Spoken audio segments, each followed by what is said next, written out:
Are you ready to be thankful? Yeah. We like to do 20 minutes on AA batteries, please. Right, yeah. Well, what's wrong with this stinking world? Hello, friends. Church Hey. on the Hill. Church Here on the we Hill. are. Church on the Hill. And what's the name of our podcast? Our podcast is On This Hill. On This Hill. This should be our podcast, but you notice we're sitting shoulder to shoulder instead of kind of like face to face. That's because it's Thanksgiving week. Yeah. So we're not going to record a normal, regular podcast length, but we want to talk to you for just a couple minutes about Thanksgiving. Because that's the week that we stop and celebrate. Yeah. In this country, it's a uniquely American holiday of gratitude, right? Mm-hmm. And I know there's a lot of history behind it, but the fact is that we do stop. Most people will slow down on Thursday and share a meal together or a potluck or something. Yeah. And but there's this idea behind it all of, you know what, there's a lot to be thankful for. Yeah, and that there's someone to be thankful to. Right? We're not just thankful to the weather, we're thankful to the God who made creation and has supplied another year for us, another year of grace, another year of provision, another year of his mercies. And I encourage you, don't just go through the motions on Thanksgiving. The trappings of Thanksgiving with food and maybe football games or whatever your family does, sits down, tries to play Monopoly together without fighting, whatever that is. Don't just go through those traditions, but purposefully bring yourself to a place of Thanksgiving. Encourage Thanksgiving. Speak life to one another around the table. Tell someone what you're thankful for to God, and tell them how you're thankful for them. Yeah. Listen, the idea of thankfulness isn't an American idea uniquely to us. It's God's idea. If you read the Old Testament, you'll find that the spiritual health of God's people was tied to gratitude.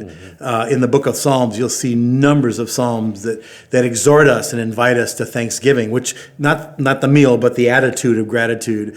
We see it reflected in the songs we sing in worship. You know, oh, that men would give thanks to the Lord for his wonderful works to the children of men. You know, give thanks to the Lord, rejoice with our voices, with the instruments. And so the idea of giving thanks is really tied to God's heart and should be tied to our hearts.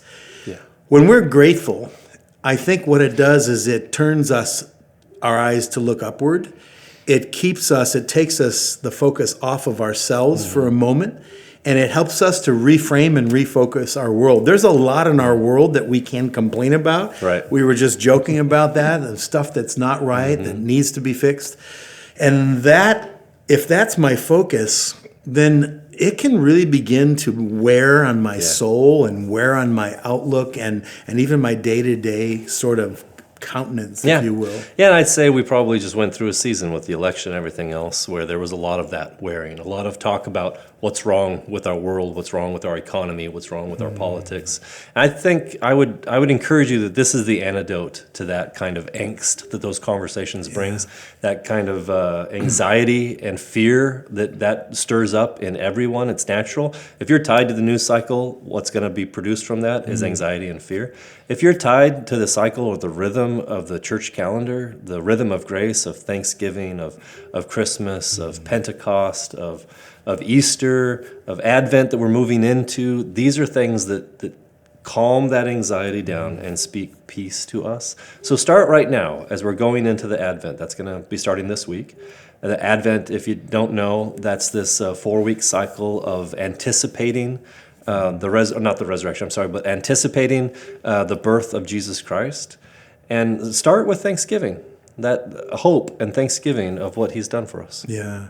That's what I love about Thanksgiving, because it is the doorway that sort of looks down the road for the next 4 or 5 Sundays towards Christmas. You know, every once in a while we'll recommend a resource, but if you'd like to just pick up a very short but a very good read. It's called The Freedom of Self-Forgetfulness by Timothy Keller. We actually have these at both of our campuses. There's a number of them available. Small donation, or you can just pick one up for free, be our guest. But I would encourage you as we begin this Christmas season, this is a great little, I think, a life-changing read. Because what it's calling us to do is what we described about gratitude. It's calling us to look up. It's calling us to see the bigger picture.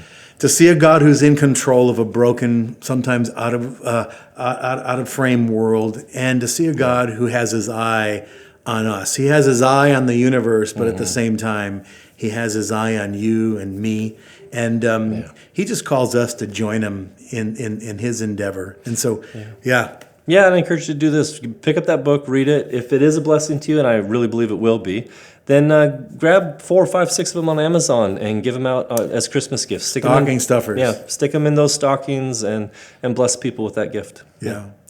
We hope you have a great Thanksgiving. We hope you have a time of just rest and peace, and gratitude with your families, or even alone in your quiet times. And we'll be back next week with our normal podcast. Save a piece of pumpkin pie for us. I don't really like pumpkin pie. What?